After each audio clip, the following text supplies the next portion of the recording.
The first sound was the sharp, rhythmic chop of a chef's knife against a worn wooden board.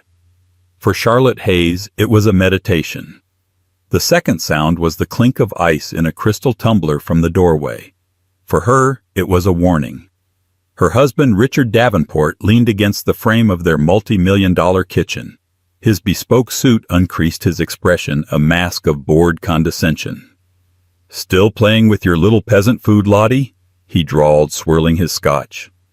He saw a simple wife making a simple stew. He had no idea he was looking at a master. He was about to learn that the simplest ingredients, passion, pain, and resilience, can create the most extraordinary victory. Charlotte, or Lottie as Richard exclusively called her in a way that always felt more like a brand than a pet name, didn't flinch. Her focus remained on the mirepoix, the trinity of onion, carrot, and celery that would form the soul of her beef bourguignon. The aroma was her sanctuary, a fragrant shield against the sterile opulence of their Connecticut mansion.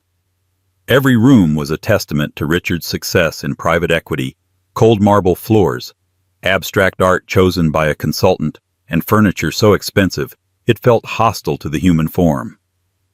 The kitchen, however, was her grudgingly permitted domain.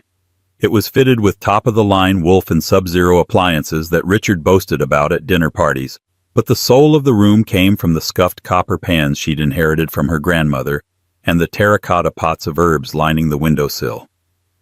"We have the Carsons and the Whitmores coming over tonight," Richard continued, his voice slicing through her concentration. "I hope you're not planning on serving that." He gestured dismissively with his glass towards the simmering pot. "Victoria Carson spent last month in Provence. Her palate is a little more sophisticated than beef stew." Lottie's knuckles whitened on the handle of her knife. It wasn't just beef stew. It was a dish she'd spent years perfecting, a slow-braised masterpiece with pearl onions, cremini mushrooms, and a bottle of Burgundy that cost more than the groceries her mother used to buy for a week. But to Richard, anything made with her own two hands was by definition inferior. He lived in a world of tasting menus, foams, and deconstructed concepts served on slate plates. Her food, rich with history and love, was an embarrassment to him. "I thought a classic French dish would be lovely," she said, her voice carefully neutral. "It's hearty and comforting for a crisp autumn evening." "Comforting?"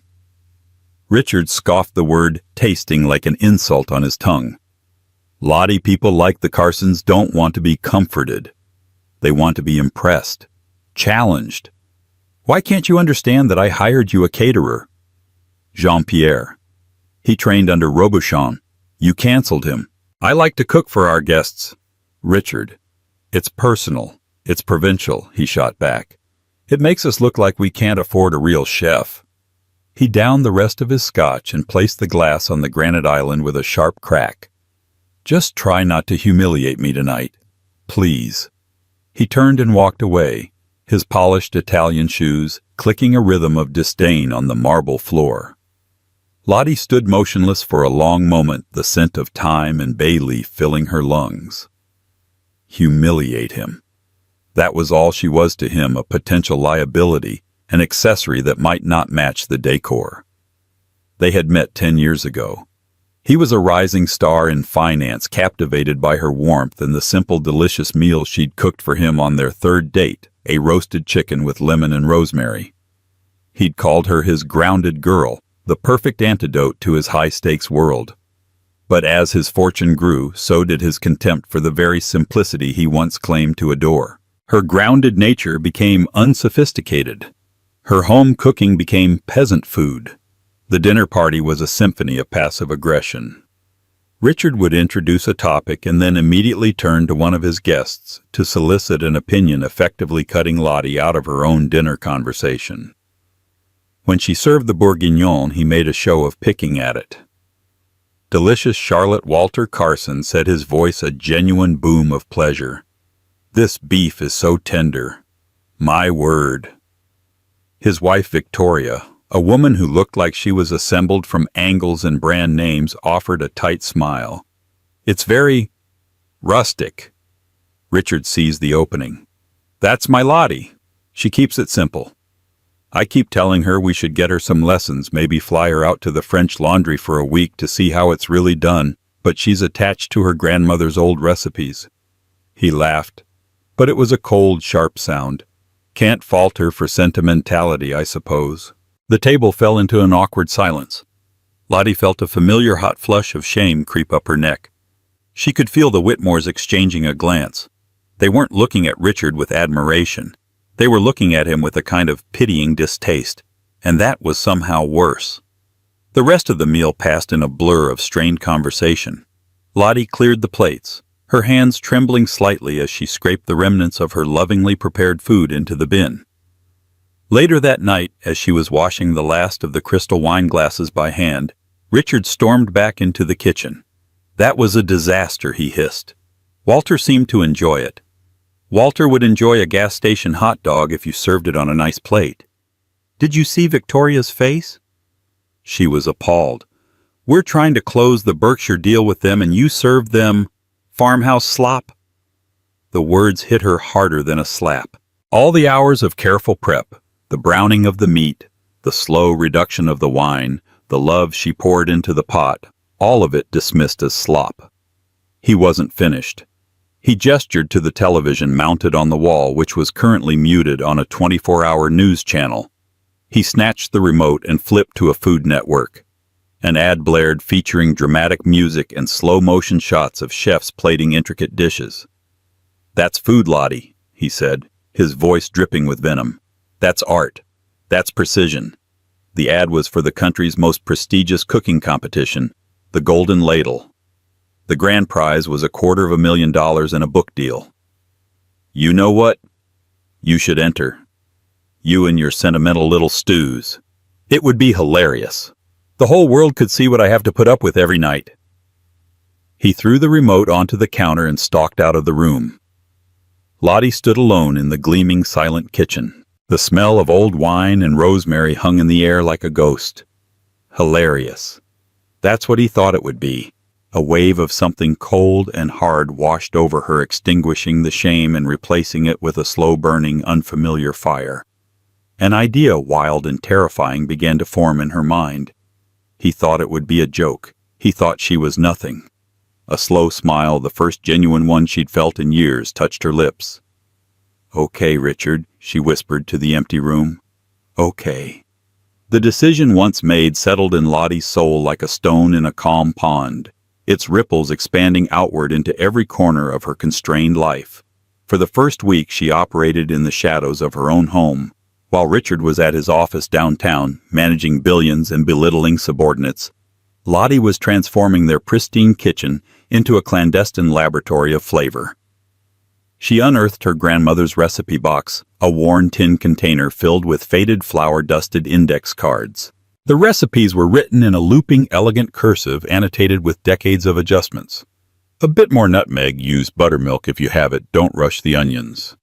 These were the dishes Richard had called slop, the foundations he'd ridiculed.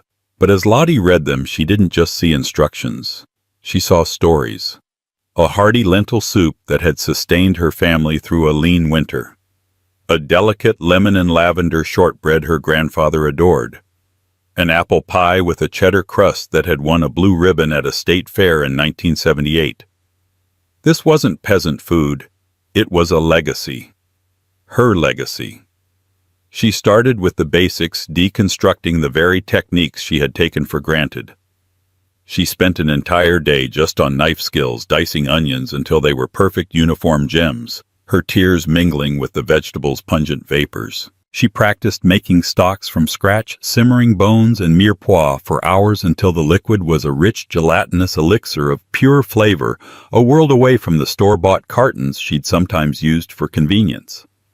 She learned the science behind the Maillard reaction, understanding precisely why a deep, dark sear on a steak created a complexity that couldn't be faked. Her biggest challenge was secrecy. Richard's schedule was erratic. She had to clean every trace of her frantic experimentation before his car crunched onto the gravel driveway each evening. The scent of her work was the hardest to hide.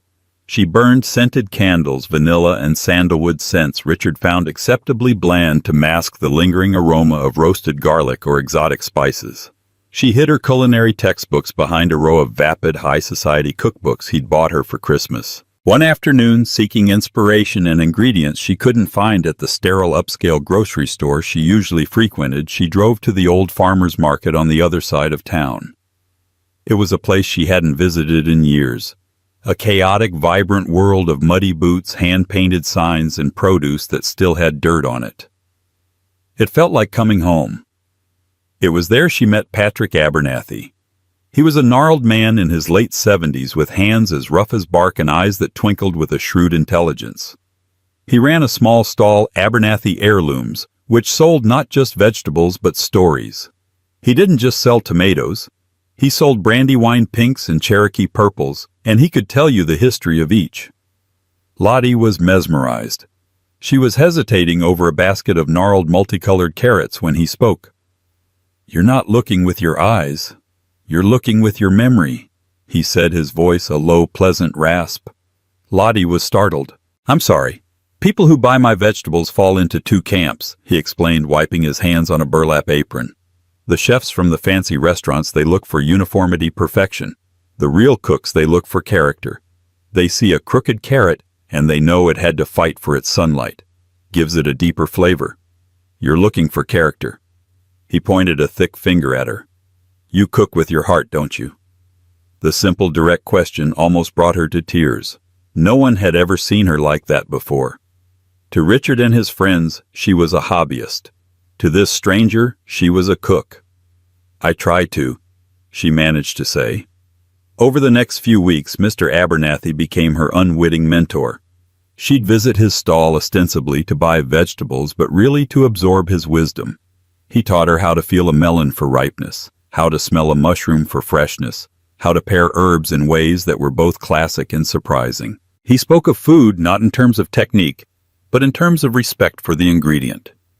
One day she confessed her plan. "There's a competition," she said, the words feeling audacious on her tongue. "I'm thinking of entering." Mr. Abernathy paused his sorting of spring onions and looked at her, his gaze penetrating. "Competition is for horses and show dogs. Cooking is for feeding souls." "But," he added with a slow grin, "sometimes you've got to enter the horse race to remind people what a real thoroughbred looks like." "What's the first round? An online application and a video submission?" Lottie said, her stomach fluttering with nerves. "I have to create a signature dish that tells a story about who I am." She knew instantly what she had to make. It was the dish that had marked the beginning of her love for food and, ironically, the beginning of the end of her marriage. A simple, perfect roasted chicken with lemon and rosemary served with potatoes roasted in the drippings until they were impossibly crisp. It was the meal she had made for Richard on their third date. He had called it the most honest food he had ever eaten. She filmed the submission video herself using a tripod and her phone in the brief, quiet hours of the afternoon. She didn't talk about techniques or ingredients. She talked about her grandmother's kitchen, about the scent of rosemary in the garden after a rainstorm, about the magic of transforming a few simple things into a meal that could make someone feel loved. As she spoke, her voice, usually so hesitant and soft, gained a quiet confidence. She plated the dish not on their formal china but on a simple earthenware plate. The chicken skin a burnished gold, the potatoes glistening, a sprig of rosemary laid gently on top. It looked rustic. It looked real. It looked like her. She submitted the video at 3 a.m, her heart pounding in the silent house. Richard was asleep upstairs, blissfully unaware. She clicked send and felt a jolt, a mixture of terror and exhilaration. For 10 years she had been Lottie Richard Davenport's simple wife. Now for the first time she was just Charlotte Hayes, a cook. And she had just knocked on a door she never thought she'd have the courage to even approach. The email arrived on a Tuesday morning. Lottie saw the subject line, "The Golden Ladle, your application status," and her breath hitched. Her hand trembled as she moved the mouse, the click of the button echoing in the cavernous silence of the kitchen. For a moment she just stared at the first word, "Congratulations." She had to read it 3 times before the meaning sank in. Out of thousands of applicants, she was one of the 200 chosen to compete in the regional qualifiers in New York City. A wave of dizziness washed over her, a potent cocktail of elation and sheer panic. She had done it. Her secret simmering rebellion had found its flame. The logistics were a nightmare. The qualifier was a 3-day event in 2 weeks. How could she possibly disappear for 3 days without Richard knowing? A lie felt ugly and dishonest, but the truth felt like career suicide for her nascent dream. Richard would never allow it. He would mock her, forbid her, perhaps even sabotage her out of pure spite. Providence arrived in the form of a phone call from her sister Audrey, who lived in Boston. Audrey, a pragmatic and earthy art teacher, was the only one in her family who saw through the glossy facade of Lottie's marriage. "He's hollowing you out," Audrey had told her months ago. "You're becoming a ghost in your own home." Now, with desperation fueling her creativity, Lottie concocted a story. "Audrey's having a minor surgery," she told Richard that evening, her heart thumping against her ribs. "Just a small thing, but she's asked if I could come up to Boston for a few days to help out." Richard barely looked up from his tablet, where he was scrolling through market reports. "Fine. Is it anything serious?" "Will it reflect poorly on us if I don't show up?" "No, not at all. It's very minor. She just wants some company," Lottie said, the ease of the lie unsettling her. "All right, don't use the Amex for anything frivolous," he said, his attention already back on the screen. He hadn't asked what the surgery was for. He hadn't asked how her sister was feeling. His only concerns were appearances and expenses. The casual cruelty of it solidified her resolve. Audrey, when Lottie called to enlist her in the conspiracy, was ecstatic. "It's about damn time you did something for yourself." "Of course I'll cover for you." "Break a leg, Lottie. No, break all the legs. Win the whole damn thing." The day of her departure felt surreal. She packed a small suitcase with sensible clothes and hidden at the bottom her favorite apron and a roll of her best knives. As she drove away from the imposing gates of her home, she felt a sense of liberation so profound it was dizzying. She wasn't driving to Boston. She was driving toward herself. The qualifier was held in a massive soundstage converted into a state-of-the-art culinary battleground. The air hummed with nervous energy, the clatter of pans and the cacophony of 100 anxious chefs. Lottie, in her simple black trousers and white shirt, felt hopelessly out of place among the other contestants, many of whom wore professional chefs' whites embroidered with the names of prestigious restaurants or culinary schools. They were loud, confident, and sharp-edged. She saw one chef, a man with a severe haircut and a perpetual sneer, berating his assigned assistant over the temperature of a water bath. This, she learned, was Preston Croft, a molecular gastronomist from Chicago who was already being touted as a frontrunner. He looked at food as a science experiment, a puzzle to be solved, and he looked at his competitors with open disdain. The first challenge was deceptively simple. Create an extraordinary dish using only 5 ingredients from a communal pantry. It was a test of pure creativity and technique. Panic began to creep up Lottie's throat as she watched chefs sprint to the pantry, grabbing for truffles, saffron, and racks of lamb. Preston Croft secured a lobe of foie gras and a bottle of Sauterne. Lottie took a deep breath, the voice of Mr. Abernathy echoing in her head. Respect the ingredient. She walked calmly to the pantry. She bypassed the luxury items and picked up 5 humble things: a bag of flour, a carton of eggs, a wedge of pecorino cheese, a head of garlic, and a bunch of asparagus. While others were searing, sous-viding, and spherifying, Lottie worked methodically. She made a simple, elegant pasta dough from scratch, her hands moving with an innate practiced grace. She blanched the asparagus to a perfect, vibrant green, then shocked it in ice water. She created a minimalist sauce: garlic sautéed in olive oil, a bit of pasta water to emulsify, and a generous grating of pecorino. The final dish was a nest of fresh, hand-cut tagliatelle with shaved asparagus and a garlic cheese sauce. It was simple. It was honest.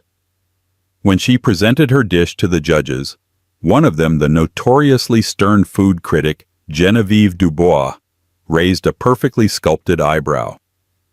Genevieve was a culinary titan, a woman whose reviews could make or break a restaurant overnight. Her face was an unreadable mask. Pasta Genevieve said, her tone flat. In a competition of this caliber, you made pasta. Lottie's heart sank. I wanted to show that a few perfect ingredients treated with respect can be more satisfying than a dozen complicated ones. She said, her voice barely a whisper. Genevieve took a bite. The judges ate in silence. Lottie could feel the dismissive stare of Preston Croft from across the room. She was sure she was going home. The silence stretched, becoming unbearable. Then Genevieve Dubois laid down her fork. She looked directly at Lottie, and for the first time a flicker of something other than disapproval crossed her face. In a room full of chefs shouting for our attention with smoke and mirrors, Genevieve announced, her voice carrying across the silent studio, "Your dish was a whisper." And we heard it loud and clear. The pasta is flawless. The seasoning is perfect. You have nowhere to hide with a dish this simple, and you don't need to. It's courageous. It's delicious. A murmur went through the room. Preston Croft's sneer tightened into a scowl. Lottie felt a dizzying rush of validation. She had cooked from her heart, and they had understood. The second day's challenge was a team event, and the third was a mystery box. Lottie navigated both with a growing sense of confidence. She didn't try to be flashy. She focused on flavor, on balance, on making food that people genuinely wanted to eat. While others faltered under the pressure, Lottie found a strange calm in the chaos of the kitchen. This was her world. She understood its language. At the end of the third day, the names of the 20 contestants advancing to the televised finals in Los Angeles were announced. Lottie stood in a line, her hands clasped together, her entire body trembling. They called 10 names. 15, 18. She began to despair. And the final contestant advancing to the Golden Ladle finals. The host boomed, pausing for dramatic effect. "Is Charlotte Hayes?" The camera swiveled to her. The lights were blinding. For a split second, she didn't react. Charlotte Hayes. No one had called her that in years. She had almost forgotten her own name. Then a slow, wide smile broke across her face. It was no longer the tentative secret smile she'd worn in her kitchen. This was a smile of pure, unadulterated triumph. She had earned her name back. The weeks between the qualifiers and the start of the televised competition were a tense, clandestine dance. Lottie returned to Connecticut, a different woman. Outwardly, she was the same quiet, accommodating, the perfect hostess. But inwardly, a revolution was underway. She practiced with a ferocity she hadn't known she possessed, turning her kitchen into a boot camp. She tackled techniques she'd only read about, perfecting a consommé until it was crystal clear, mastering the art of a delicate soufflé, learning the precise temperatures for tempering chocolate. Her cover story was that she was helping Audrey plan a major fundraiser for her art school, a lie that required frequent hushed phone calls and fabricated emails that she would leave open on her laptop for Richard to see. The deception gnawed at her, but it was a necessary evil. The Golden Ladle had a strict non-disclosure agreement. No contestant could reveal their participation until the show began to air. Richard remained blissfully, arrogantly ignorant. He was consumed with the Berkshire deal, and as Lottie began to suspect, with something else. He was more distant than ever, his evenings filled with late client dinners, his phone guarded with a new ferocity. Lottie found a receipt from a high-end jewelry store in his coat pocket for a pair of diamond earrings she never received. A faint, unfamiliar perfume, something cloyingly sweet like gardenias and entitlement, clung to his shirts. She recognized the scent. It was the same one Victoria Carson wore. The realization landed not with a crash of heartbreak, but with a dull, heavy thud of resignation. The love had died so long ago she could barely remember what it felt like. Now only the insult of the betrayal remained. The premiere of the Golden Ladle was scheduled for a Wednesday night. Richard had a standing poker game with his friends on Wednesdays, a boisterous, cigar-fueled affair held at their country club. It was the perfect stroke of luck. Lottie would be alone. That evening she made herself a simple dinner, a bowl of soup and a piece of crusty bread, and sat on the plush white sofa that she was normally terrified of spilling anything on. Her heart hammered against her ribs as the show's dramatic opening sequence filled the screen. And then she saw herself. It was jarring to see her own face on the massive 80-inch television, looking nervous and small among the other chefs. The episode focused on the 5-ingredient challenge. It showed Preston Croft pontificating about the Maillard reaction in his foie gras. It showed a young chef from New Orleans weeping with joy over his perfectly cooked shrimp. And then it showed Lottie calmly making pasta. The editors had spliced in a clip from her audition video where she spoke about her grandmother. They cut to Genevieve Dubois's skeptical expression then, to her slow, deliberate bite. They lingered on the judge's face as her expression shifted from doubt to surprise to profound respect. Courageous Genevieve's voice boomed from the television's surround sound speakers. Delicious. Lottie let out a shaky breath she didn't realize she'd been holding. They hadn't made her look like a fool. They had made her look like a contender. The show ended and Lottie's phone immediately lit up. It was Audrey. "You were amazing!" her sister screamed into the phone. "A pasta queen. I'm so proud I could burst." Messages poured in from cousins and old college friends she hadn't spoken to in years, all expressing shock and excitement. It was overwhelming and wonderful. She was so engrossed in the flood of support that she didn't hear the front door open. "What the hell is this?" Lottie spun around. Richard stood in the doorway, his face a thunderous mask of disbelief. His poker game must have ended early.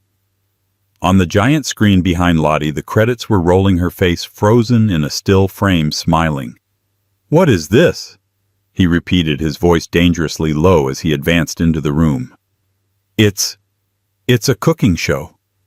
Lottie stammered, her blood turning to ice.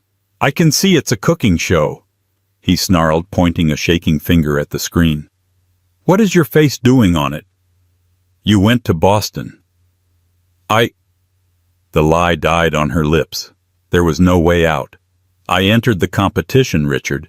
He stared at her, his eyes wide with a mixture of shock and fury. Then he threw his head back and laughed. It was a horrifying sound, sharp and cruel and utterly devoid of humor. "You're joking," he said, wiping a tear of mirth from his eye. "This is a joke. You entered my joke, my little Lottie the housewife on the Golden Ladle." "What did you do? Bribe a producer I qualified?" "I made it to the finals," she said, her voice gaining a sliver of strength. The woman on the television had been called courageous. She had to be. Richard's laughter stopped abruptly. The color drained from his face as the implication of her words hit him. This wasn't a one-off special. This was a series. She was a finalist. This was going to be public. "You went behind my back and did this," he seethed. "You lied to me, to make a spectacle of yourself, of me. You told me to enter Richard. You said it would be hilarious. Are you not laughing?" His face contorted with rage. "This is humiliating. My wife on a common reality show cooking her peasant food for the masses. What will the Carsons say? What will my clients think that my wife has to go on television to win prize money? This has nothing to do with money." Lottie shot back, her voice rising for the first time in their marriage. "This has nothing to do with you. This is for me, something I did for me. Everything you do reflects on me." He roared, his fist clenching at his side. "Your little hobby has just become a massive liability. You will call them tomorrow. You will withdraw. Tell them you have a family emergency. I don't care what you say, but you will end this nonsense immediately." Lottie looked at him, at his furious, handsome face, the face she had once loved, now twisted by ego and entitlement. She thought of the fear she had felt for years, the constant grinding anxiety of not being good enough for him, and she realized with startling clarity that it was gone. He had no power over her anymore. "No," she said. The word was quiet, but it landed in the vast room with the force of a thunderclap. "What did you say?" "No, Richard. I will not withdraw."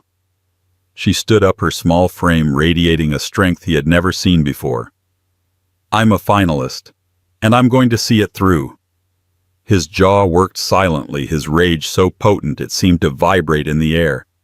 He looked from her to the television, where her smiling face mocked him. He saw his control slipping away, and it drove him into a cold, calculated fury. "Fine," he said, his voice dropping to a glacial calm that was far more terrifying than his yelling.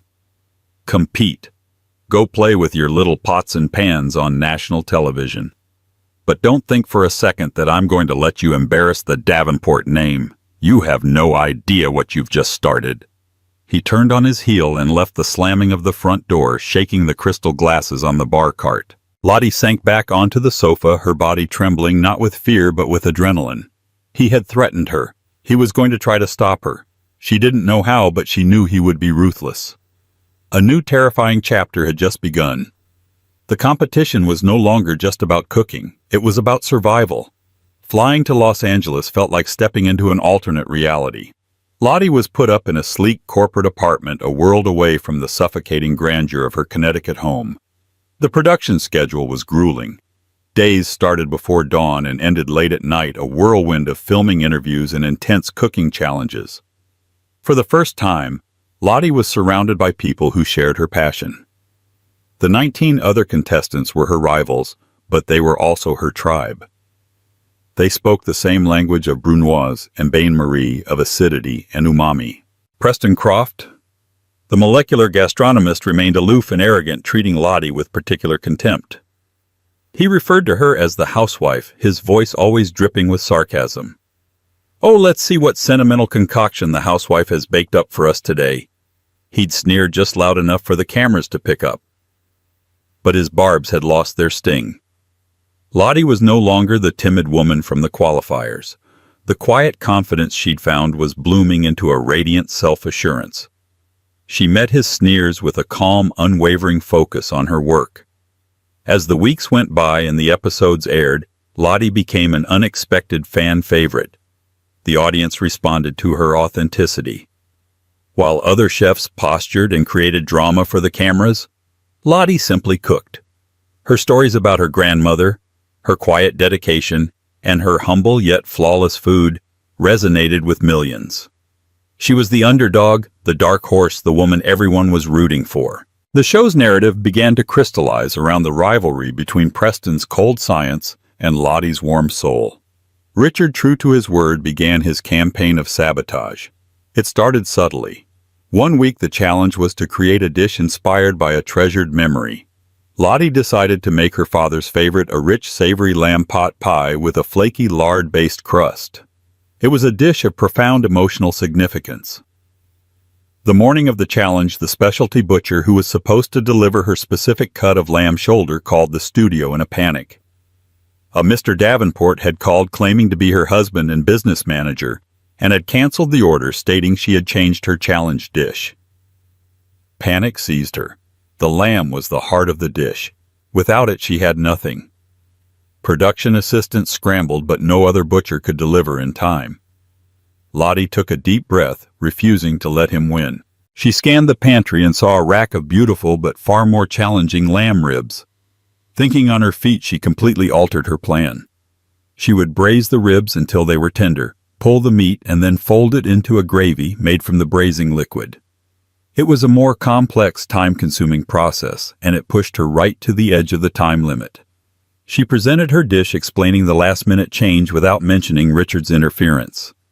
The judges were impressed by her ability to adapt under pressure. To pivot this successfully is the mark of a true professional, Genevieve Dubois noted.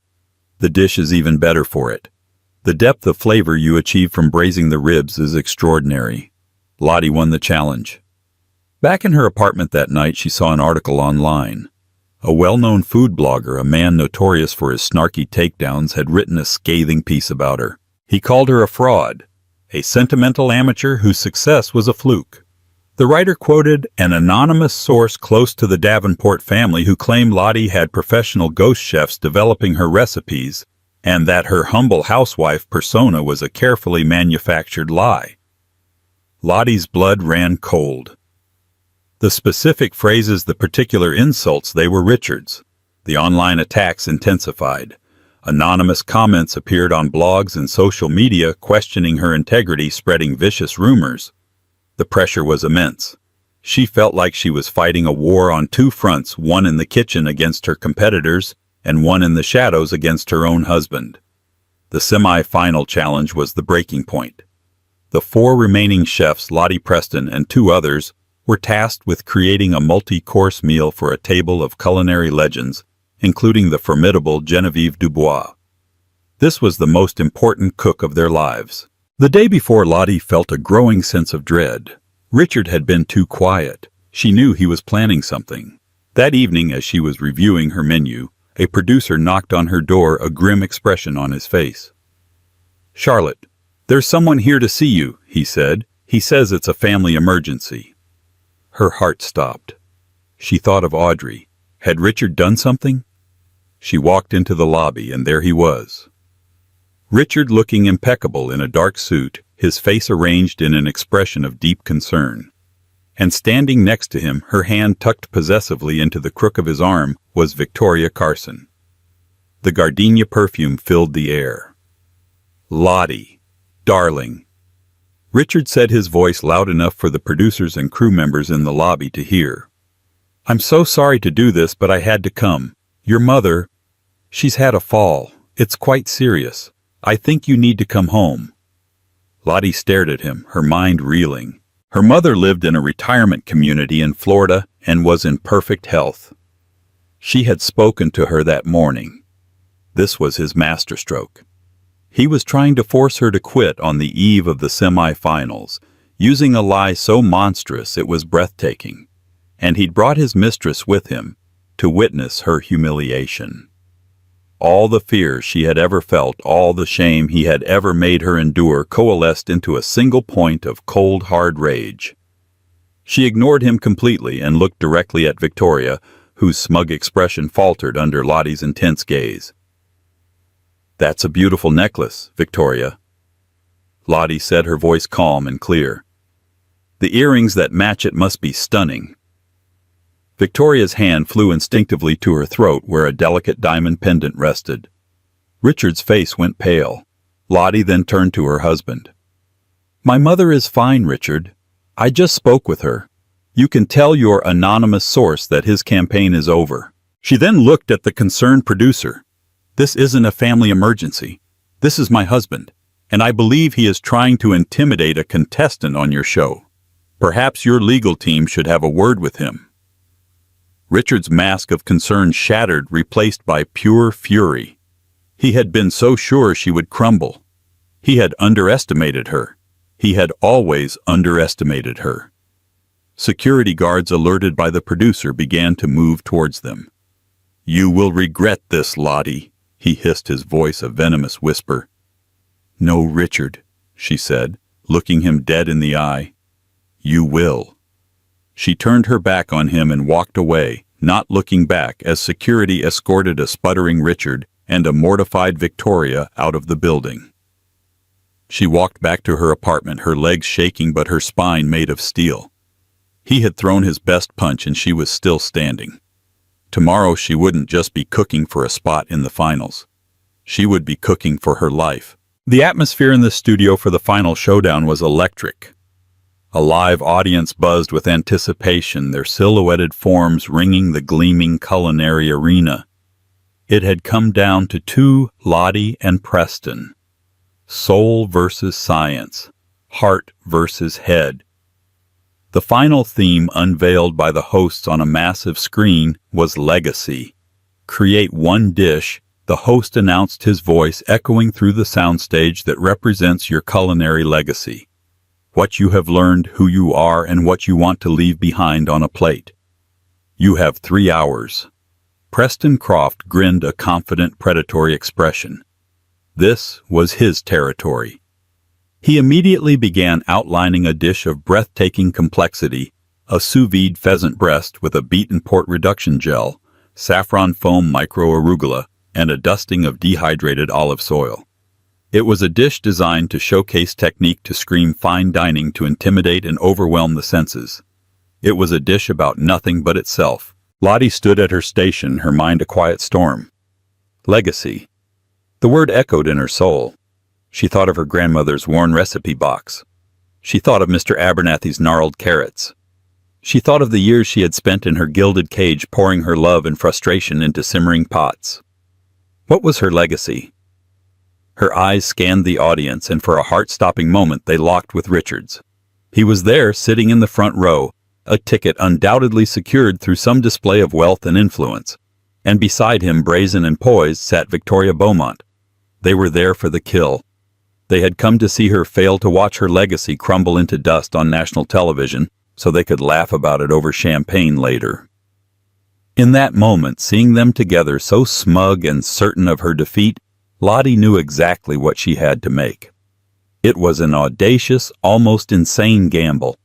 She wouldn't try to match Preston's technical wizardry. She wouldn't create something new and flashy. She would do the opposite.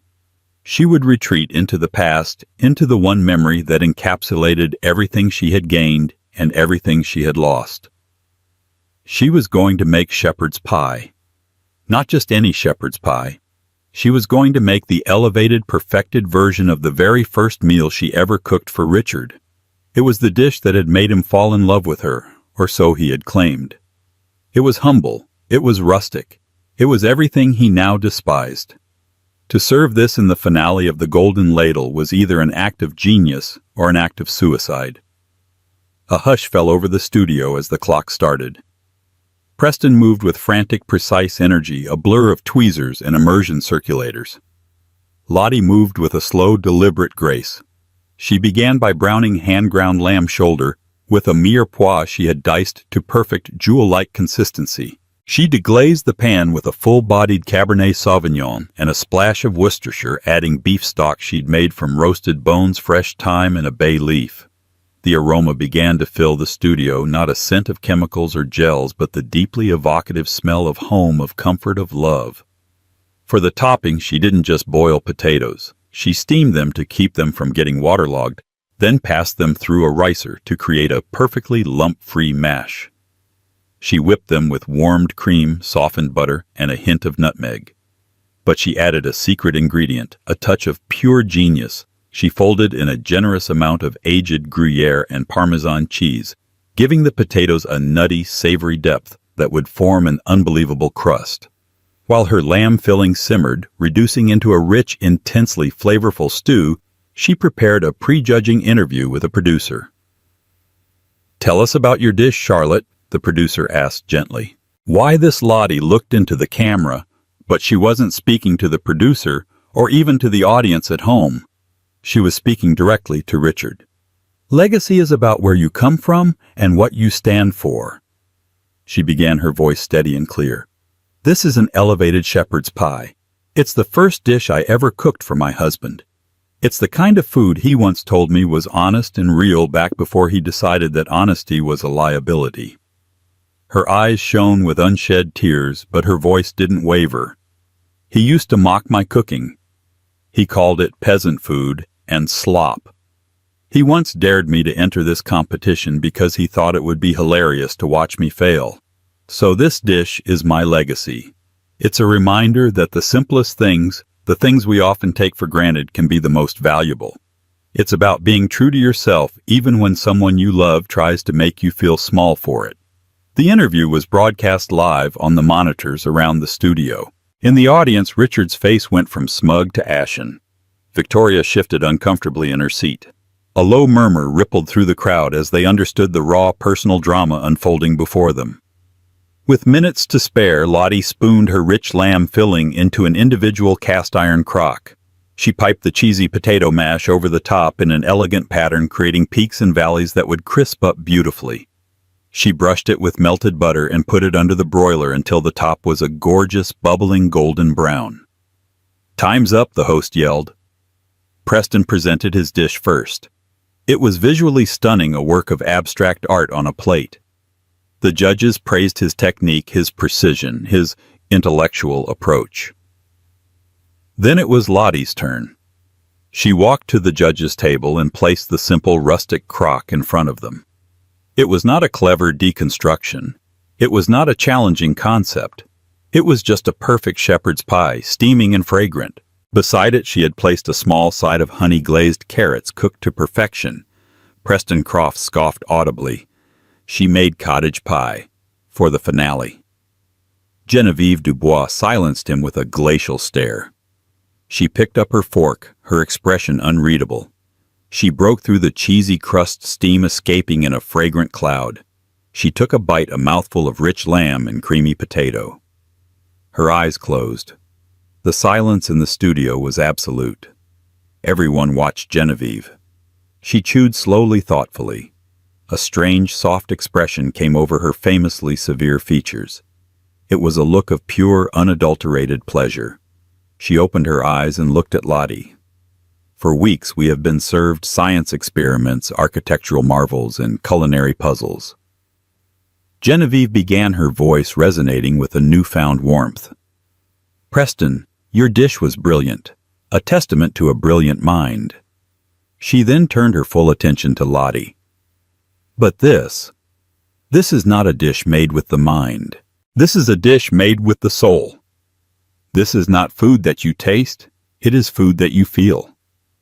Every single chef who graduates from a top culinary school can learn to make a gel or a foam.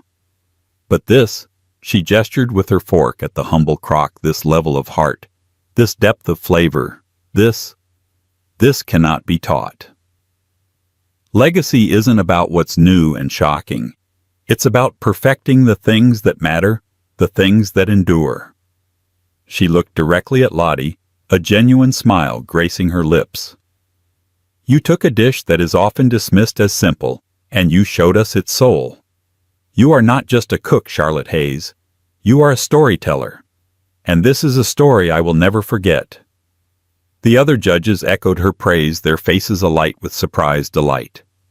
In the audience, Richard and Victoria sat frozen, trapped in the glare of the studio lights, the subject of 1,000 whispered condemnations. They had come to see a humiliation, and they had found one. It was their own. The host took the stage holding the golden envelope, but everyone in the room already knew. It was over. The winner of the Golden Ladle, he boomed, his voice filled with emotion, is Charlotte Hayes. Confetti cannons exploded. The crowd erupted into a deafening roar. Lottie stood stunned, tears finally streaming down her face, as the other contestants, even a humbled-looking Preston Croft, rushed to embrace her. Through the blizzard of shimmering paper, she saw Richard grab Victoria's arm and flee the studio, a king abandoning his fallen kingdom. She had won. She was free.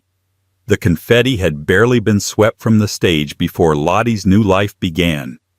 Winning the Golden Ladle wasn't just a victory, it was an emancipation. Her phone, once silent for days, now buzzed incessantly with calls from agents, producers, and world-renowned chefs. She was no longer Richard Davenport's wife. She was Charlotte Hayes, America's most beloved culinary star, and the $250,000 prize was the smallest part of her winnings. Her first act was one of quiet, decisive severance. A courier delivered a signed set of divorce papers to the marble mansion she no longer considered home. The accompanying note was brief. I wish you the happiness you deserve. She left the interpretation of that to him. Her next call was to her sister Audrey, and soon she was decompressing in the happy chaos of her Boston apartment, paying off Audrey's student loans with a gratitude that needed few words. Richard's ruin was a spectacle she watched from a distance.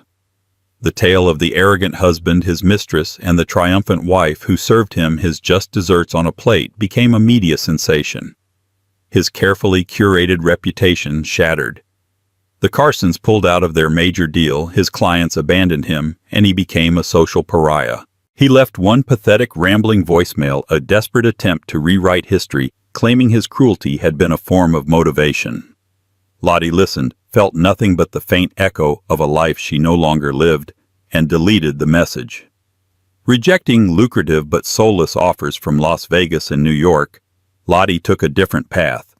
She found Mr. Abernathy at his farmer's market stall, the place where her confidence first took root. I want to open a restaurant, she said simply, and I want it to be filled with your vegetables. His grin was all the confirmation she needed. 6 months later, the hearth opened.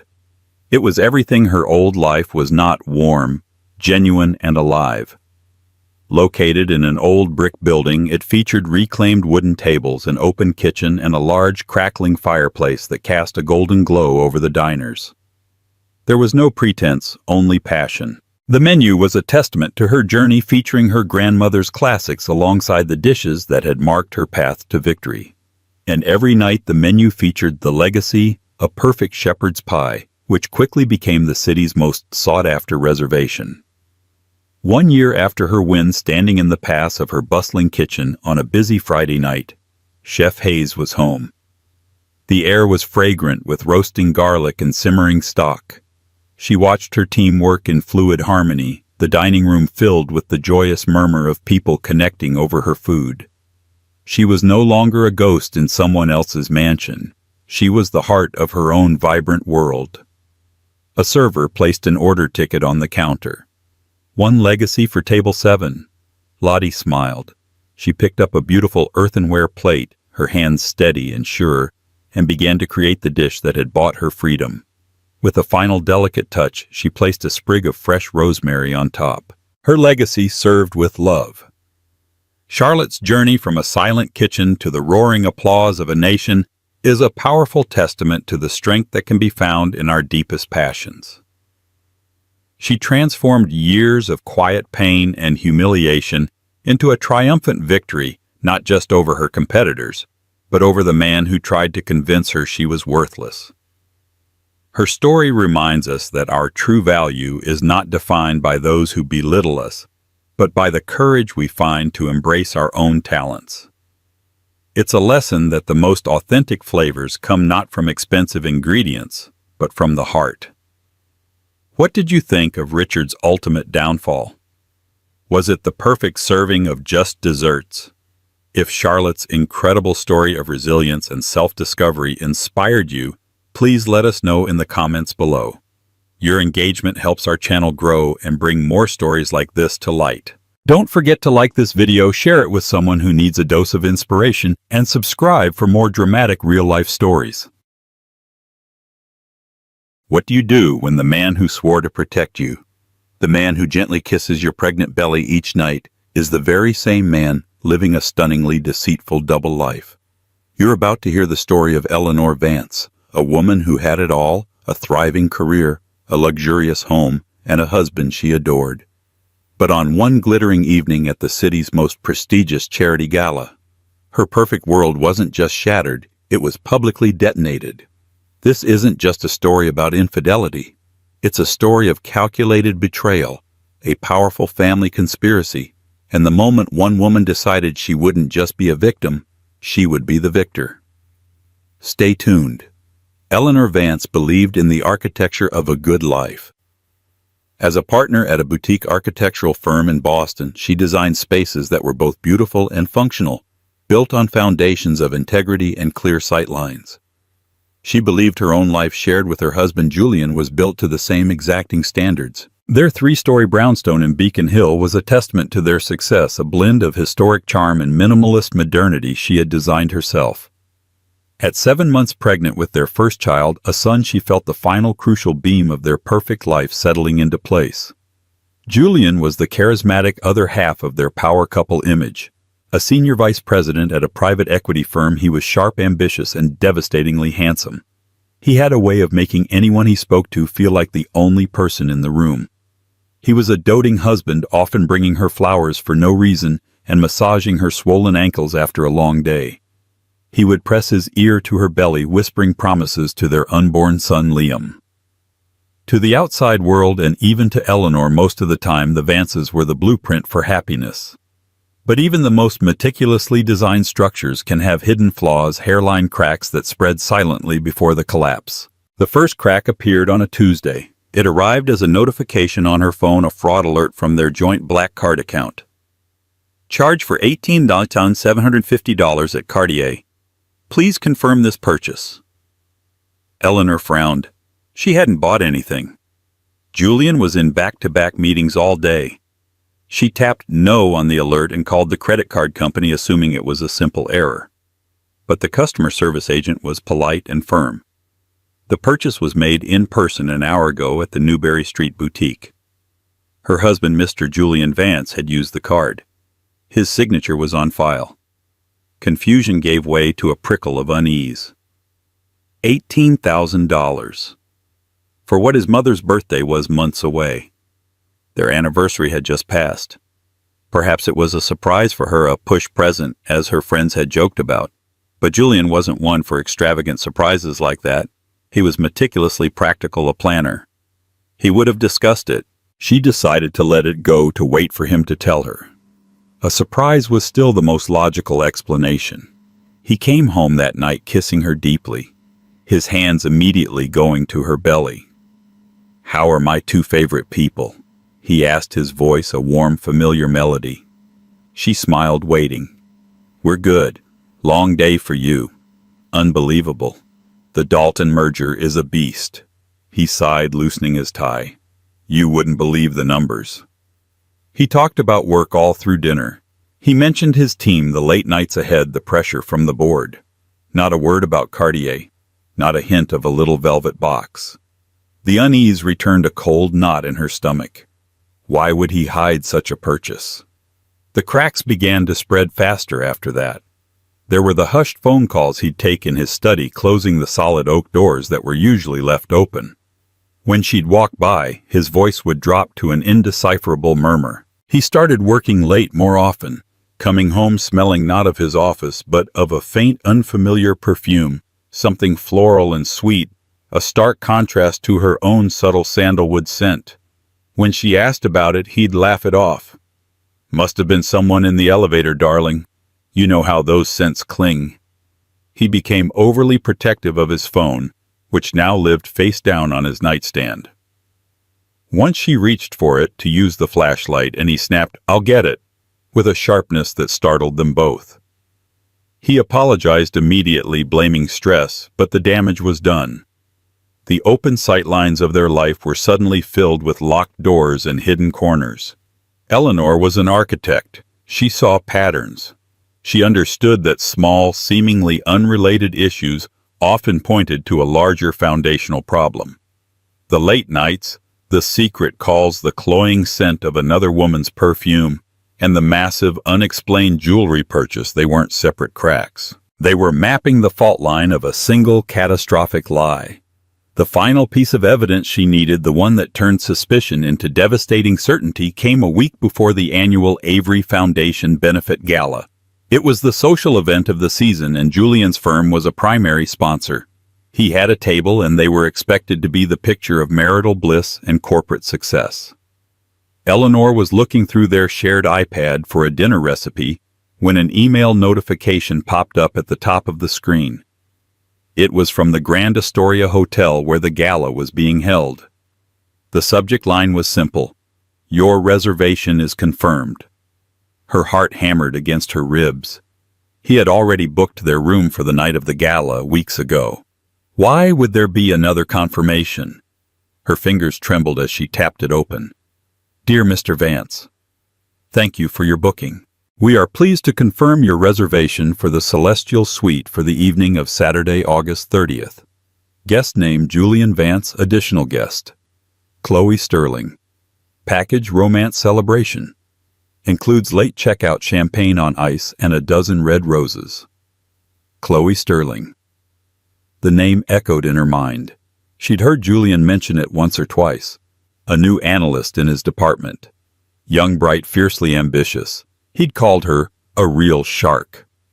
Eleanor felt the air leave her lungs, a silent, crushing blow. It wasn't just a fling. This was a planned romantic rendezvous. In the same hotel. On the same night as the gala, where he would be sitting with his pregnant wife. The sheer audacity of it, the contemptuous disrespect, burned through her shock and straight into a cold, hard rage. The Cartier purchase slammed back into her mind. It wasn't a push present for her. It was a gift for Chloe. She stood in the center of her beautiful, perfectly designed kitchen, her hand resting protectively on her son, who was kicking gently within her. The foundation of her life hadn't just cracked, it had been dynamited. But Eleanor Vance was not a woman who would stand by and watch her life crumble. She was a builder, and if she had to, she would be a demolitions expert. She looked at the date on the confirmation. Saturday, August 30th, 3 days from now. The gala. He wasn't just going to cheat on her. He was planning to humiliate her under the same roof. A chilling calm settled over her. He thought she was fragile, distracted by the pregnancy. He thought she was oblivious. He had underestimated her. The Avery Gala would still be a night of revelations, she decided. But she would be the one writing the script. The next 3 days were a masterclass in deception, a performance worthy of an Oscar.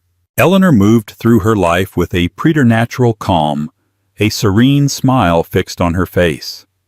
On the surface, she was the glowing, expectant mother discussing nursery colors and birth plans. Beneath, she was a general plotting a war. The rage hadn't subsided. It had solidified, sharpening into a diamond-hard point of focus.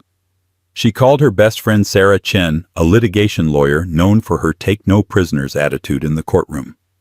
She met her at a quiet cafe far from their usual neighborhood haunts. Without preamble, Eleanor laid out the evidence, the credit card statement from Cartier. She had since pulled up the hotel confirmation, the pattern of lies. Sarah listened, her expression shifting from sympathy to a cold fury that mirrored Eleanor's own. The celestial suite, the romance celebration package, the absolute nerve of that man. Sarah hissed, her fingers drumming on the table. Okay, Ellie, we have 2 options. Option A, you pack a bag, I send my most vicious divorce attorney to his office Monday morning and we bleed him dry, quietly, efficiently. And option B, Eleanor asked, her voice steady. Sarah leaned forward, a glint in her eye. Option B is the one I know you want. You confront him, but not now. Not in the privacy of your beautiful home where he can spin more lies and gaslight you into oblivion. You do it on your terms, on your stage. The gala, Eleanor said. It wasn't a question. The gala, Sarah confirmed. In front of his partners, his clients, his rivals. In front of his insufferable mother. You don't scream, you don't cry. You are grace and steel. You present the facts as coldly and clearly as an architect presenting a blueprint. You let his public image burn to the ground. And I'll be right there with you. The plan began to take shape. Sarah would be her second in command, her witness. The first step was preparation. Eleanor went to her final dress fitting for the gala. The gown was a custom-made creation by a local designer, a deep emerald green silk that draped elegantly over her 7-month bump, with intricate beading at the shoulders that caught the light like tiny shards of glass. When she first commissioned it, she thought of it as a celebration of her pregnancy, of her life with Julian. Now she saw it as armor.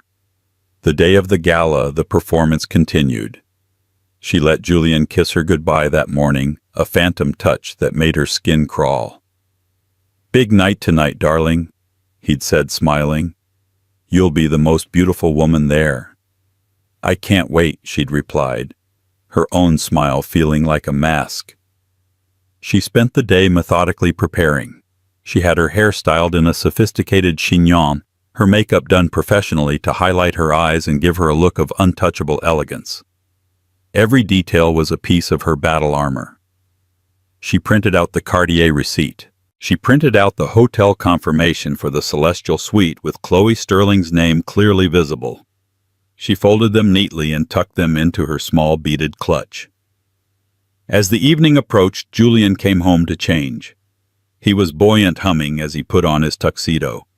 He looked at her resplendent in her emerald gown, and his eyes widened with what looked like genuine admiration. Eleanor, he breathed, walking over to her. You are stunning, absolutely breathtaking. He placed his hands on her belly. Liam is a lucky boy to have such a gorgeous mother. For a fleeting second, her resolve wavered. The man she loved, the life she had built, was she really about to set a torch to it all? The baby kicked a hard, insistent thump against Julian's hand as if reminding her of the future she was fighting for. The wavering stopped. This wasn't just about her anymore. This was about protecting her son from a legacy of lies. She smiled coolly. You look very handsome too, Julian. It's going to be an unforgettable night. It certainly is, he said, completely oblivious to the double meaning. The drive to the Grand Astoria Hotel was thick with unspoken words. The city lights of Boston blurred past the window of the town car. Julian chattered about the people who would be there, the networking he needed to do. Eleanor simply nodded her hand, resting on her clutch the sharp corners of the printed papers, a grounding reality against her fingertips. They arrived. The entrance to the hotel's grand ballroom was a spectacle of flashing cameras and socialites in designer gowns. Julian took her arm, plastering on his public smile. "Here we go," he whispered, guiding her onto the red carpet. They posed for the photographers, a perfect picture of wealth and happiness. Eleanor's smile was brilliant, unwavering. She knew the cameras were capturing a before photo. There would be no after. Inside the ballroom was a sea of glittering crystal chandeliers, towering floral arrangements, and the hum of 100 conversations. They found their table sponsored by Julian's firm, filled with his partners and their spouses. Eleanor greeted them all warmly, accepting compliments on her dress and her glow. She scanned the room, her eyes moving with deliberate slowness. And then she saw her. Across the ballroom, standing near the bar, was a young woman in a fire engine red dress that was both too tight and too revealing for the occasion. She was laughing, holding a glass of champagne, her eyes darting around the room with a hungry ambition. Eleanor didn't need an introduction. She knew with every fiber of her being that this was Chloe Sterling. But the most chilling detail was the diamond tennis bracelet on the woman's wrist. It glittered under the chandeliers, a vulgar beacon.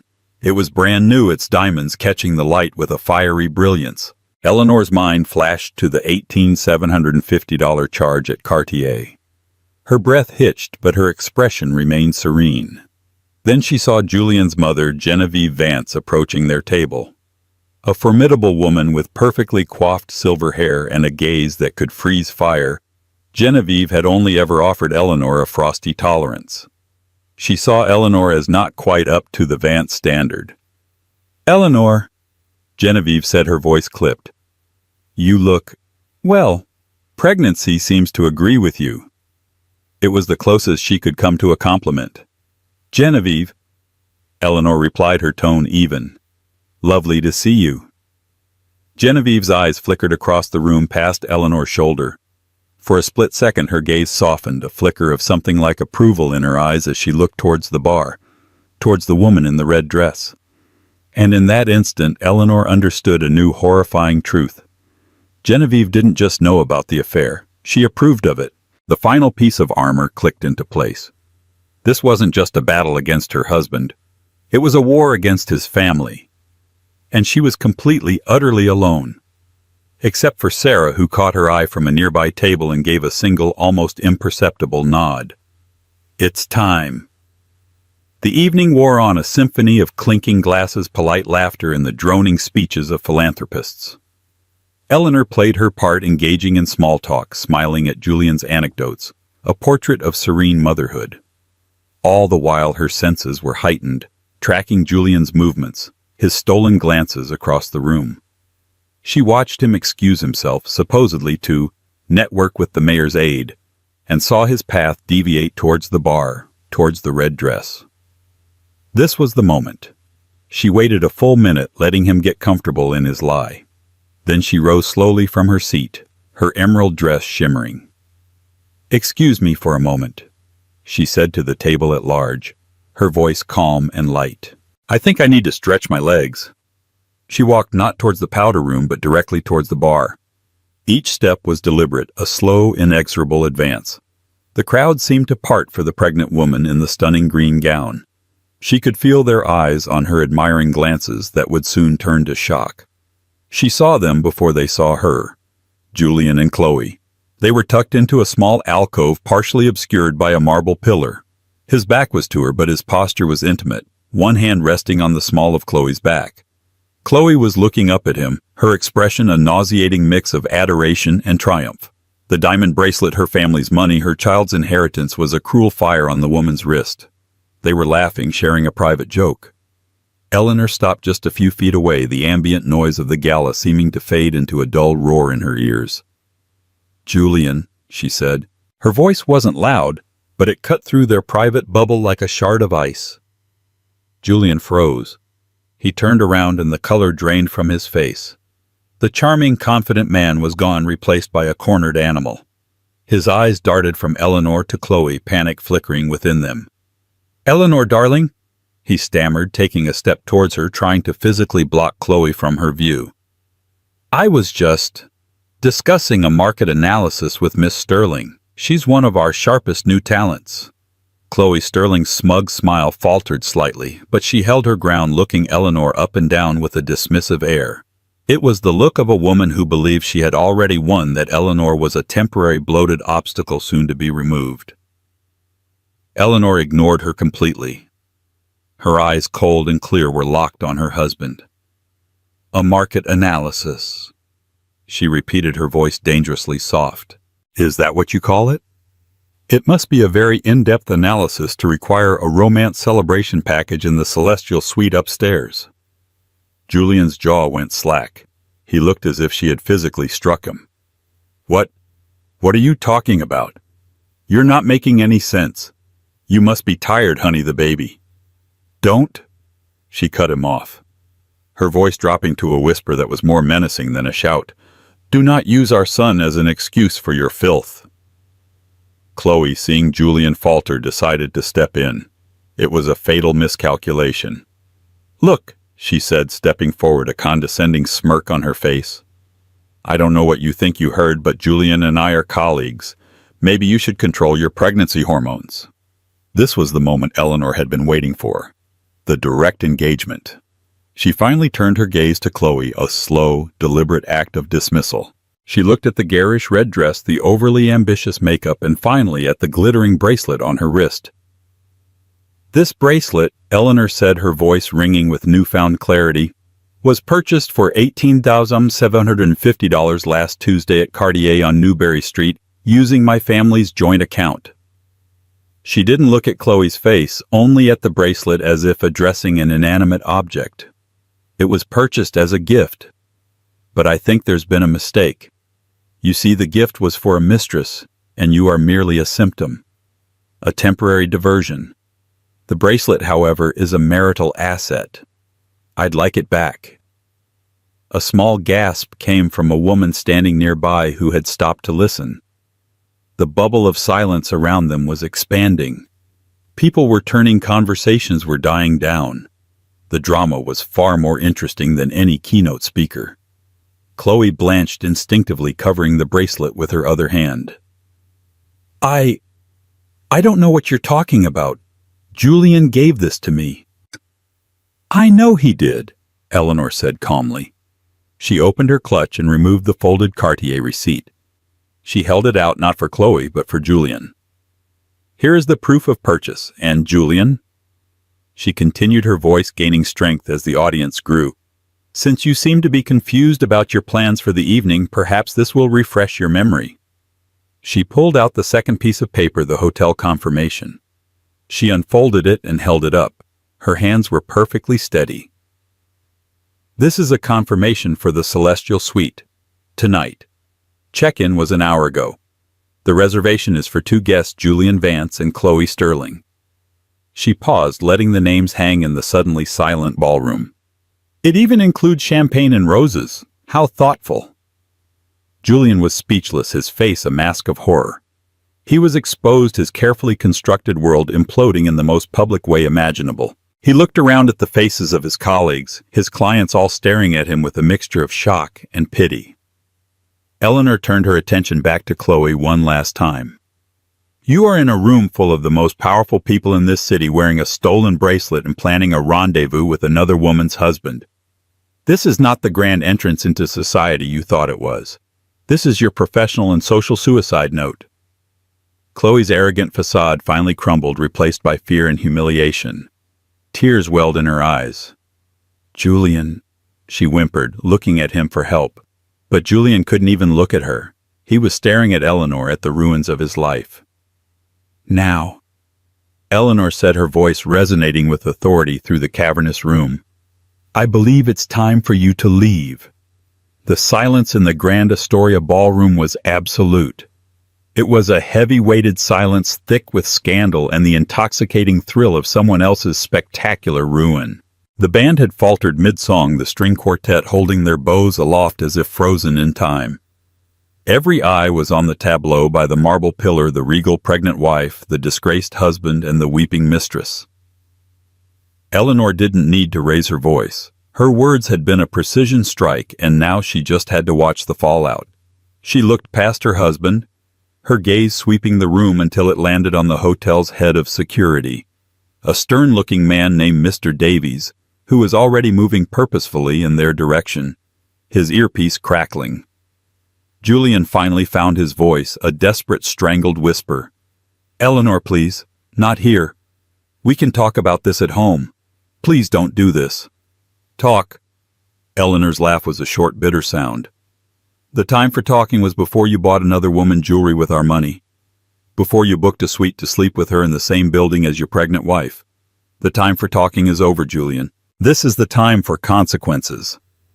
Mr. Davies arrived flanked by two other uniformed security guards. He addressed Eleanor with quiet respect. "Mrs. Vance, is there a problem here?" "No problem at all, Mr. Davies," Eleanor said, her tone perfectly composed. "Just a small misunderstanding. This woman," she gestured towards Chloe without looking at her, "seems to be under the impression that she is a guest at this private event. She is not on the guest list for our table nor for any other, I believe. She is also in possession of stolen property." Chloe gasped, a fresh wave of tears streaming down her face, ruining her carefully applied makeup. "It's not stolen. He gave it to me," she cried, her voice rising with hysteria. The spectacle was getting better by the second for the onlookers. Mr. Davies said, his voice a low, implacable rumble. "I'm going to have to ask you to come with me." "No, Julian, do something!" Chloe shrieked, grabbing Julian's arm. Julian shook her off, his survival instincts finally kicking in. He was trying to distance himself to salvage something from the wreckage. "I don't know what she's talking about," he said weakly, looking at Mr. Davies. "This is a private matter between my wife and me. This employee is just confused." "Confused?" Eleanor's voice was laced with ice. "She seemed perfectly clear on the room number of the Celestial Suite. Perhaps you can ask her to recite the details of the romance celebration package you so generously booked for her." The crowd murmured. The humiliation was exquisite, a slow public dissection. One of the female security guards gently took Chloe's arm. "Miss, please, let's go." Chloe resisted, her face contorting in a mask of ugly desperation. "You can't do this. I work for him. I'm his girlfriend," she screamed. The final fatal admission. The collective intake of breath in the ballroom was audible. Julian flinched as if he'd been shot. The word girlfriend erased any possibility of this being a simple one-time mistake. It spoke of a relationship, of a planned future, of a deeper betrayal.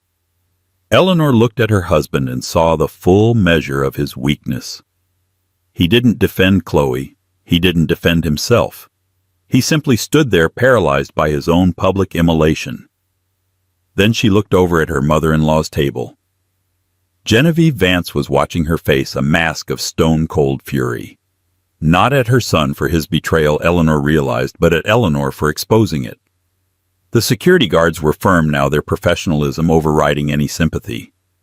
They each took one of Chloe's arms and began to escort her towards the exit. Her protests became undignified sobs. She stumbled, her red dress hiking up her thighs. The entire room watched her shame. They watched as she was led past the tables of Boston's elite. Her head bowed, the glittering diamond bracelet on her wrist seeming to mock her. It was a long, silent walk of shame. The only sound was the clicking of the guards' shoes on the marble floor, and Chloe's pathetic whimpers. As she passed the main doors and was guided out into the hotel lobby and out of sight, a sense of finality settled over the room. The show was over. Eleanor turned back to Julian. His face was ashen. His partners at the table were staring at him, their expressions a mixture of disgust and cold calculation. They weren't just seeing a cheating husband, they were seeing a liability, a man with catastrophic judgment. "I think," Eleanor said, her voice clear and carrying in the renewed silence, That we are leaving now." She didn't wait for his reply. She turned and began to walk towards the exit. Her head held high. She could feel every eye in the room on her back. They weren't looks of pity. They were looks of awe, of respect. She had walked into the lion's den, faced the beasts, and walked out the victor. The crowd parted for her as she walked a silent corridor of respect opening in her path. She passed Sarah, who gave her a look of profound pride. She didn't look at Genevieve. She didn't look at anyone. She just walked, her posture perfect, her emerald gown flowing behind her. She was the architect of this moment, and she had built it to perfection. Julian jolted out of his stupor, scrambled to follow her, mumbling apologies to his partners. He caught up to her in the grand lobby, grabbing her arm. "Eleanor, wait. Let me explain." She stopped and turned to face him. The fury she had kept so tightly coiled was now visible in her eyes. "Explain what, Julian? Explain how you thought you could build a second life behind my back while I was building a nursery for our son. There is nothing to explain. There is only what you have done." She pulled her arm from his grasp. "Don't touch me. Don't follow me. I will have my friend Sarah pick up some of my things tomorrow. You can speak to my lawyer on Monday." She turned and walked out of the Grand Astoria Hotel, leaving her husband standing alone amidst the wreckage of his life. The cool night air hit her face, a welcome balm. She hadn't cried. She hadn't screamed. She had simply taken a detonator to her life's foundation and blown it up on her own terms. The rebuilding could start tomorrow. The drive home in a taxi was a silent, surreal blur. The glittering lights of Boston, which had always felt like a promise, now seemed harsh and indifferent. Eleanor stared out the window, her hand resting on her belly, the hard dome a comfort, a reality in a world that had just been rendered completely false. The adrenaline that had coursed through her during the confrontation was beginning to recede, leaving behind a profound, bone-deep exhaustion. She paid the driver and walked up the stone steps to her beautiful brownstone. Their home. The word felt like a lie. She unlocked the door and stepped inside. The silence was absolute. The soft lighting she'd designed to be warm and welcoming now felt hollow, illuminating a museum of a dead marriage. Photos of them smiling on their wedding day on a trip to Italy at last year's gala mocked her from the walls. She went straight upstairs to the nursery. The room was almost complete. The walls were a soft, calming gray. A handcrafted wooden crib stood against one wall, a mobile of gently spinning planets hanging above it. A comfortable rocking chair sat in the corner. This was the room she had poured all her love and hope into. This was the future. Her future. Liam's future. It was a future that no longer included Julian. The thought brought not a fresh wave of anger, but a deep, sorrowful ache. An hour later, she heard his key in the door. She heard his hesitant footsteps in the hall, then on the stairs. She didn't move from the rocking chair in the nursery.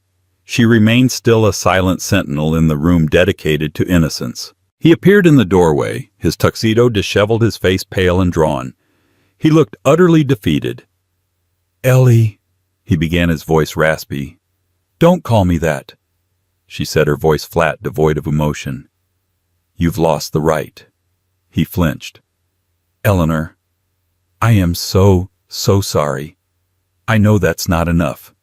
I know I've destroyed everything. It was a mistake. A stupid, horrible mistake." "A mistake." She repeated the word, tasting like poison.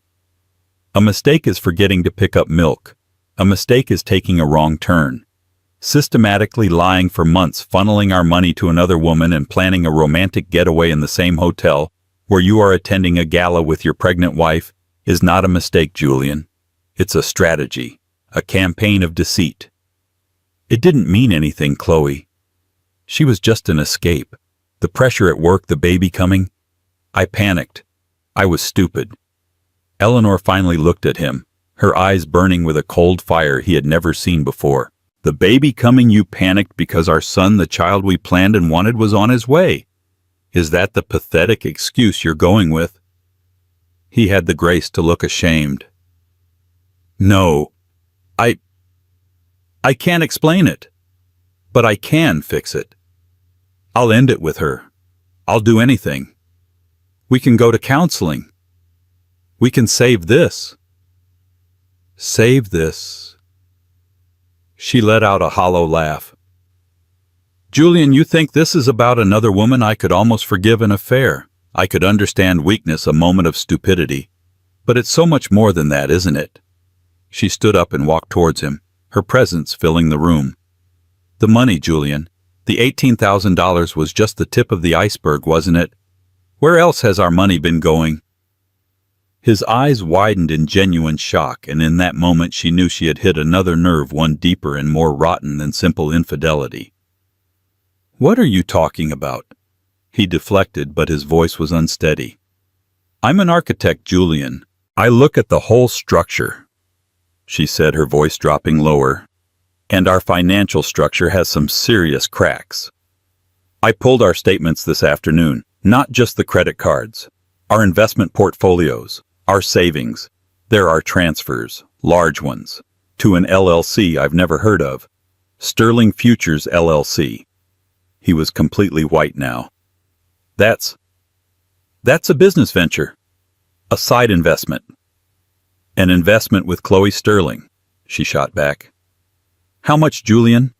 How much of our money, the money we were saving for this house for our child's future, have you funneled into a business venture with your mistress? He couldn't answer. The silence was his confession. The betrayal was deeper than she could have ever imagined. He hadn't just given her a piece of his body. He had given her a piece of their future, of their son's security. As if on cue, the silence was broken by the sharp ring of the doorbell. They both froze. Who would be here at this hour? Julian looked relieved for the interruption. I'll get it. Eleanor followed him down the stairs. He opened the door, and standing on their stoop, wrapped in a chic Burberry trench coat despite the mild evening, was his mother. Genevieve Vance swept past Julian without a word, her icy gaze landing on Eleanor. I assume he has told you that I am here to collect his things, Genevieve said, her voice dripping with venom. She wasn't here to mediate or apologize. She was here to choose a side. What? Julian looked utterly bewildered. Mother, what are you doing?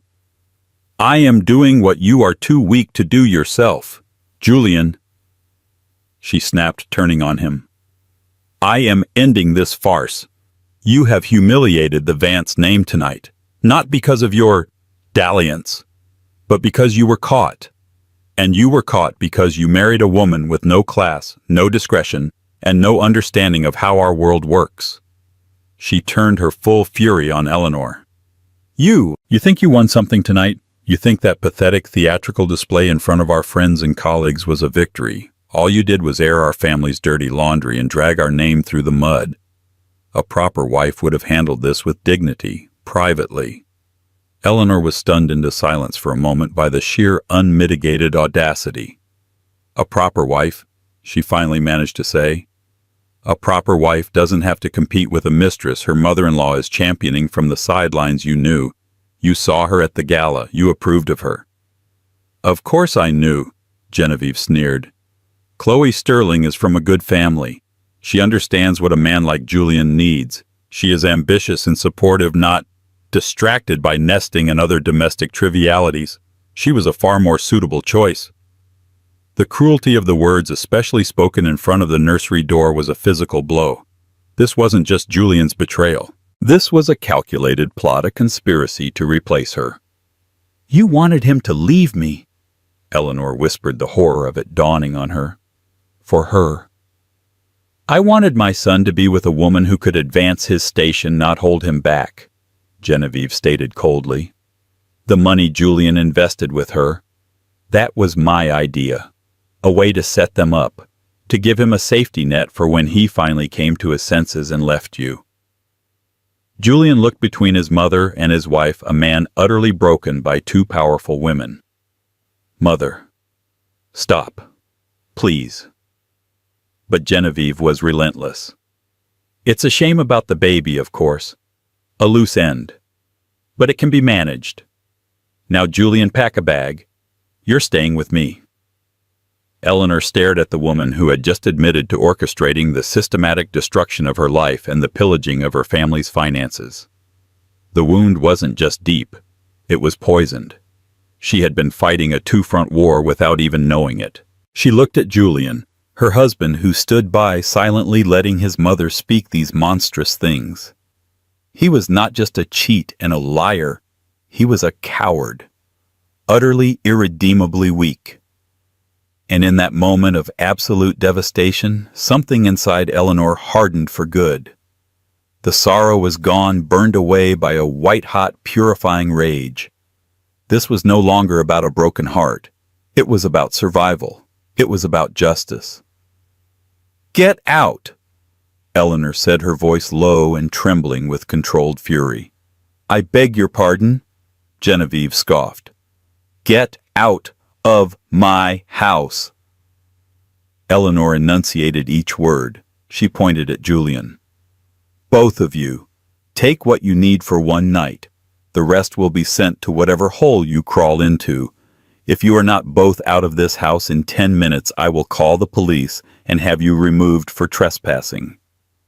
Genevieve looked ready to argue, but something in Eleanor's eyes, a terrifying, unbreakable resolve, made her stop. She gave a curt nod to Julian. "Fine, let's go." Eleanor stood unmoving as they hurried upstairs. She heard them gathering things, the sounds of drawers opening and closing. 10 minutes later they descended, Julian carrying an overnight bag, his eyes refusing to meet hers. Genevieve walked ahead of him, her head held high, defeated but unbowed. At the door Julian paused, turning to her one last time. "Eleanor, "Goodbye, Julian," she said, cutting him off. She closed the solid oak door behind them, shutting them out of her life. She leaned her forehead against the cool wood, her body trembling not with sorrow but with the sheer force of her own anger. They thought they had destroyed her. They thought she was a loose end. They had no idea who they were dealing with.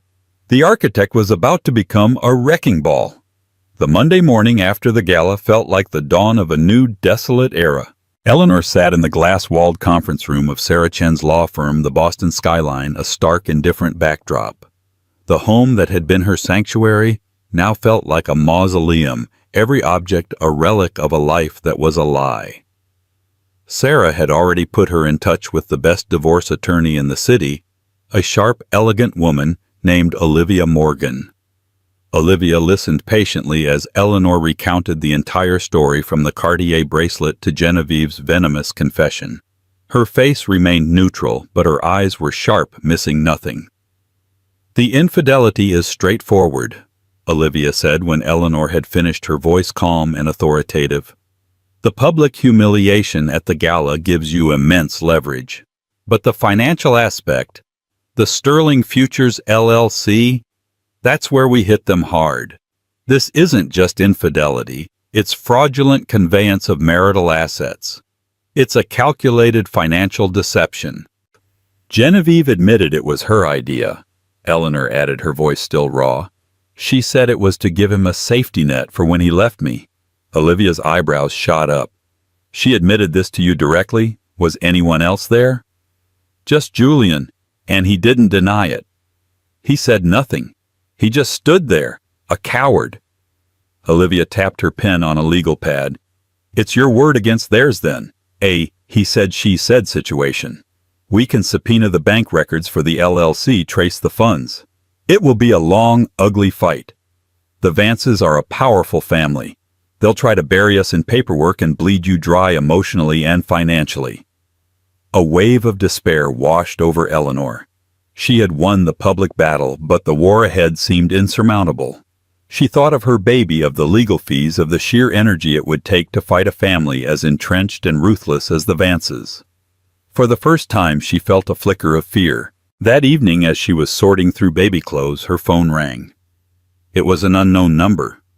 She almost ignored it, but something compelled her to answer. "Hello? Is this Eleanor Vance?" The voice was male, older, with a weary, patrician tone she didn't recognize. "Who is this?" she asked, cautious. There was a pause. "My name is Arthur Vance. I'm Julian's father." Eleanor's blood ran cold. Was he calling to threaten her to join his wife in her crusade? "What do you want?" she asked, her voice hardening. "To help you," he said simply. The words were so unexpected she was momentarily speechless. "My dear, I am so profoundly sorry for what my son and my wife have done to you. There is no excuse for their behavior. It is monstrous." "Why are you telling me this?" Eleanor asked, still suspicious. Arthur Vance was a figurehead in the family, a quiet, scholarly man who was always overshadowed by his domineering wife. Eleanor had barely exchanged more than a few pleasantries with him over the years. "Because," Arthur sighed, a lifetime of regret in the sound, "I have been a silent partner in Genevieve's ambitions for far too long. I have watched her mold our son into a man I no longer recognize, a man who values status above integrity. What she did to you, planning your replacement, stealing your future, it was the final unforgivable act. The Vance name used to stand for something. Honor. Decency. She and Julian have turned it into a currency for their own greed." He paused again. "I cannot undo the pain they have caused you, but I can give you the tools to ensure they do not profit from it. I can give you justice."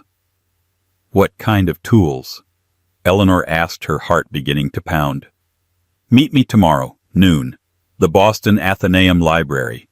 I'll be in the reading room on the 5th floor. Come alone." He hung up before she could respond. The next day, Eleanor walked into the hallowed silence of the Athenaeum, a private library that felt like a step back in time.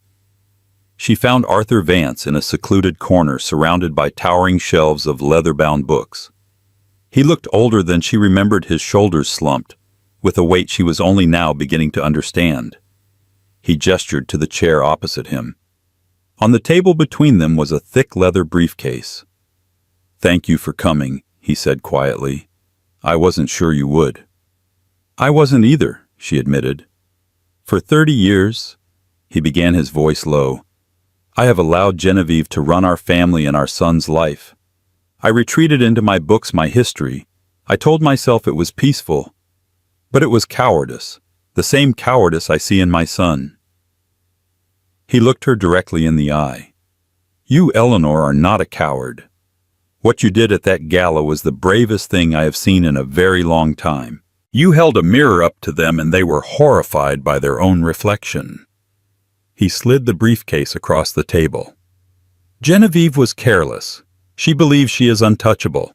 Over the years, she and Julian have become involved in questionable financial practices, not just siphoning your marital assets.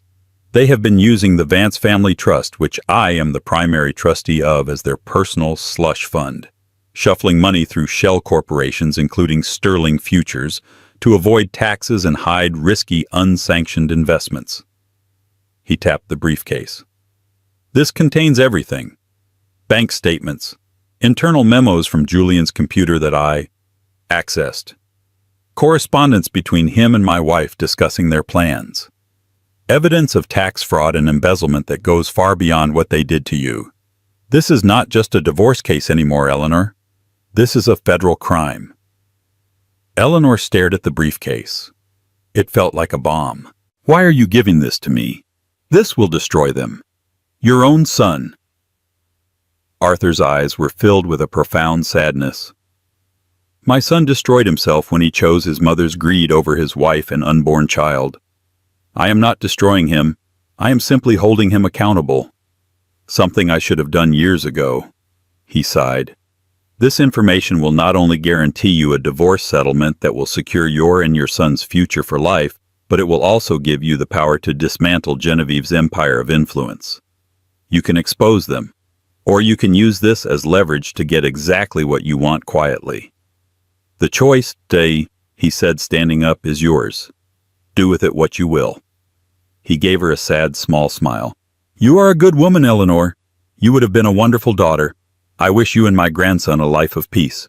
He turned and walked away, disappearing into the labyrinth of books, leaving Eleanor alone with the weapon that could either win her war quietly or burn her enemies to the ground. She looked down at the briefcase. Her alliance had come from the most unexpected corner imaginable. This was no longer just about her. This was about dismantling a corrupt dynasty. And she had the blueprints. Eleanor walked into Olivia Morgan's office the next morning with the leather briefcase and a newfound sense of power. The exhaustion and fear had been replaced by a cold, clear-eyed resolve. As Olivia and her forensic accounting team sifted through the contents of the briefcase, their professional calm slowly turned to unconcealed shock. "My God, Eleanor," Olivia said, looking up from a particularly damning document. "This isn't just a smoking gun. This is an entire arsenal. Tax fraud, embezzlement, conspiracy. This goes far beyond family court. The SEC would have a field day with this." The strategy shifted immediately. This was no longer about a contentious divorce. It was about a controlled demolition. Olivia drafted a letter to Julian's and Genevieve's legal team. It didn't mention an affair or emotional distress. It was a cold, clinical summary of the financial crimes they had uncovered, complete with a few sample documents as proof. The letter stated Eleanor's terms. 1. Julian would agree to an uncontested divorce, ceding full sole custody of their son to Eleanor. 2. He would relinquish all claims to the Beacon Hill brownstone. 3. He would transfer 75% of all known marital assets, including his pension and stock portfolio, into a trust for their son Liam. 4. Furthermore, Genevieve Vance would personally reimburse the Vance Family Trust for every dollar she had embezzled with interest, and cede her controlling stake in several key family holdings to a trustee of Arthur's choosing. The final condition was the hammer blow. If these terms were not met within 48 hours, the entire contents of the briefcase would be delivered to the U.S. Attorney's Office and the Securities and Exchange Commission. The response was swift and panicked. The Vance's lawyer, a blustering man known for his aggressive tactics, called Olivia in a fury, accusing them of blackmail. Olivia calmly replied, "It's not blackmail, sir. It's a settlement offer. Your clients can accept it or they can prepare for a federal investigation. The choice is theirs." Checkmate. Julian and Genevieve were trapped. A public divorce was one thing. A federal prison sentence was another. They folded completely. Within 2 days, the papers were signed. Eleanor was free and she was financially secure beyond her wildest dreams. More importantly, her son's future was protected, insulated forever from the toxicity of the Vance family. Julian's fall from grace was meteoric. News of the settlement leaked within his firm. Combined with the public humiliation from the gala, his position became untenable. He was quietly forced to resign. His career in private equity finished. Chloe Sterling had been fired the Monday after the gala, her reputation in Boston's tight-knit financial community irrevocably destroyed. She disappeared, another casualty of a war she hadn't understood. Genevieve Vance was stripped of her power. Arthur, with the leverage Eleanor had given him, reasserted control over the family trust, dismantling the web of deceit his wife had spun. Genevieve was left a queen with no kingdom, her social standing shattered, confined to a life of quiet shame. 2 months later, Eleanor gave birth to a healthy, beautiful baby boy. She named him Liam Arthur Vance, a quiet tribute to the man who had given her justice. On a bright, crisp autumn afternoon, Eleanor sat in the rocking chair in the nursery holding her sleeping son. The brownstone, once a symbol of a broken dream, now felt truly hers. It was a sanctuary she had fought for and won. She looked around the room at the life she was building, a life founded not on lies but on her own strength and resilience. She had lost a husband and a life she thought she loved. But in the ashes, she had found something far more valuable: herself. She was not just a survivor of Julian Vance's betrayal. She was the architect of her own destiny. She had faced the fire and walked out, not burned but forged anew, a phoenix rising with her son in her arms, ready to build a future on a foundation of unshakable truth. The view from here was clear. The sight lines were open, and the structure was sound. It was a life built to last. Eleanor's story is a powerful, gut-wrenching reminder that sometimes the people closest to us are capable of the deepest betrayal. It's a story about how a foundation of lies can never support a life, and how true strength is often forged in the most devastating fires. She didn't just get mad, she got smart. She used her intelligence, her courage, and an unexpected alliance to reclaim not just her life, but her power. What do you think of Eleanor's incredible journey from heartbreak to triumph? Could you have been as calm and calculated as she was at that gala? Let us know your thoughts in the comments below. We read every single one. If this story resonated with you, please give this video a like and share it with someone who might need to hear a story of strength and resilience. And don't forget to subscribe and hit the notification bell so you won't miss our next real-life drama. Thank you for listening.